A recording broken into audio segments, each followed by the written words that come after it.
Kampo ni Mr. Daniel Padilla and Miss Carla Estrada.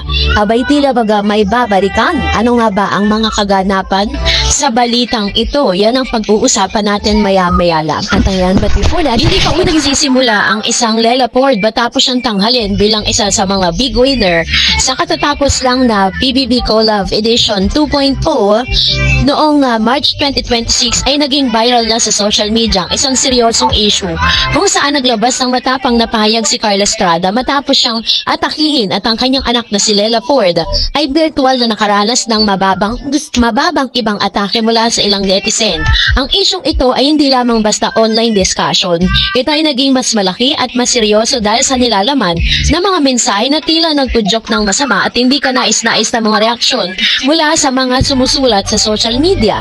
Ang mismong headline ng usapin ay nagmula sa isang bandera article na may temang Carla Estrada sa nangharas kay Lela, sira ulo ka, hindi ko itong palalagpasin. Isang direktang pahayag laban sa sinasabing basher na nagpost ng hindi ka nais-nais na mensahe.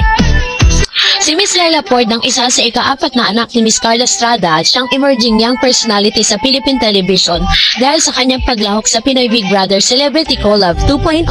Nagwagi siya bilang isa sa big winner ng season, isang napakalaking achievement na puno ng suporta mula sa kanyang pamilya, mga fans at viewers ng show. Sa big night ng PBB, maraming kilalang personalidad at kaanak ang nanood at sumuporta kay Lela kasama na ang kanyang kapatid na si Daniel Padilla. Natahas ang ipinakita ang kanilang suporta sa bunsong kapatid, ilang sandali na puno ng pagmamalaki at emosyonal na tagpo. Ang matinding reaksyon ni Carla ay nagpugat sa isang komento na nakapost ng isang netizen identified online bilang kasisihan sa screenshots na tila nag-wish ng masamang bagay kay Lela. Tinukoy pa ang pagkamatay ng isang personality bilang pagnanais na maranasan din ito ng kanyang anak. Ito ay isang uri ng cyberbullying na lagpas sa normal na fetisismo at pawang naglalaman ng marahas at hindi ethical na pahayag. So dahil dito sa kanyang Facebook account, hindi nagpigil si Carla Estrada sa kanyang damdamin at nagbigay ng matapang at malinaw na pahayag para itama ang pinaniniwalaan niyang mali at hindi katanggap-tanggap na ginawang pambabastos at pananakot sa kanyang anak. Ganito na kasiraulong taong ito sa pinagsasabi niya. At dahil dyan, hindi ko to palalagpasin dahil hindi na ito katanggap-tanggap. Hintayin mo ang balik sayo nito. Pakiusap mo sa anak ko. Siraulo ka, wala na hindi matutuntun ngayon. Kasisihan, ayan. Nagpakita rin ng screenshot ng ilang komento at ng mga profile ng mga taong di umano'y mga bashers ng kanyang anak. Mga account na may nakakabahala at labis na hindi ka nais-nais sa mga mensahe sa kanyang post. Inilahad niya na ipinasa na ang mga ito sa cyber libel team para masusing imbestigahan at posibleng habulin sa legal na paraan. Si Carla ay nagbigay rin ng mensahe na dapat ay panagutin ang bawat salitang binibitawan online, lalo na kung ito'y naglalaman ng malisyosong intensyon at nakakaapekto sa mga personalidad, lalo na kung ito ay laban sa isang pamilya at inosenteng tao. Nasasanay tayo na mambash lang ng di nyo na niisip na katiwangwang mga profile nyo. Kasama mga anak, mga magulang at pamilya nyo, pinadala lang sa akin ito ng cyber libel team. Hindi nyo kailangan mag-lock ng profile na ma-check din kasi lahat, may balik lahat. Sa katunayan, binigyan din niya na hindi lamang simpleng kritisismo ang kanyang kinukondena, kundi ang individual na humihiling ng masamang bagay at tila nagpapakita ng pagpudyok at paglaganap ng puot at kainaan sa isang taong hindi naman involved sa anumang karahasan o kontrobersya. Sa panahon ngayon, hindi may tatanggi na marami ang gumagamit ng social media bilang outlet ng saloobin.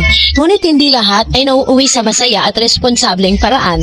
Ang mga bashers, trolls at anonymous accounts ay nagiging dahilan kung bakit maraming personality ng showbiz, lalo na sa mga kabataan, ang nagiging biktima ng cyber harassment. Ang mga ganitong pangyayari ay kadalasang nagdudulot ng emotional na stress, pati na lalo na kapag may malisyosong intensyon o hinaing mula sa mga netizen. Bagamat bahagi ng public figure ang makatanggap ng kritisismo, may hangganan ang pagsabi ng opinyon at hindi dapat maging paanyaya sa kaguluhan o karahasan, lalo na kung ito'y naglalaman ng mga banta o pahayag na nag-iimpluwensya ng negatibo at sa publiko, ang mensahe ni Carla hindi lamang personal na reaksyon bilang isang ina, kundi isang panawagan para sa respeto, responsibilidad at accountability online. So dahil po dito, of course, ay hinahanap po ng mga taong naging reaksyon nitong si Mr. Daniel Padilla, na tila baga sinasabi ng lahat na tama nga si Daniel o pinipigilan niya ito pong si Lela Ford na pumasok sa showbiz.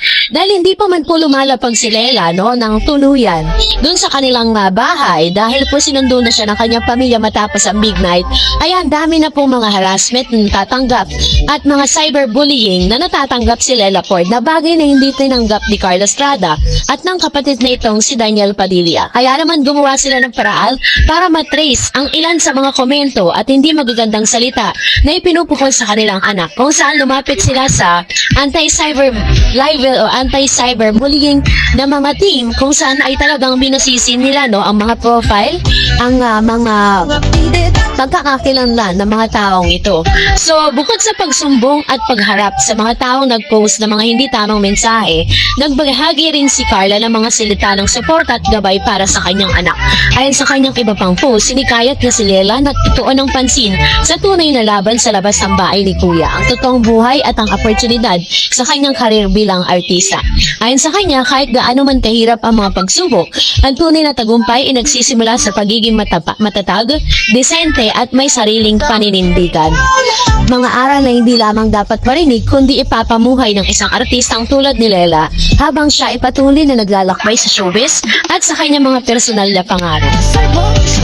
Si Carla Estrada ay isang veteranang actress at TV host, komedyante at personalidad sa Philippine showbiz industry. Kilala rin hindi lang dahil sa kanyang mga trabaho sa telebisyon, kundi pati na rin bilang isang mapagmahal na ina sa kanyang mga anak, kabilang na si Daniel Padilla.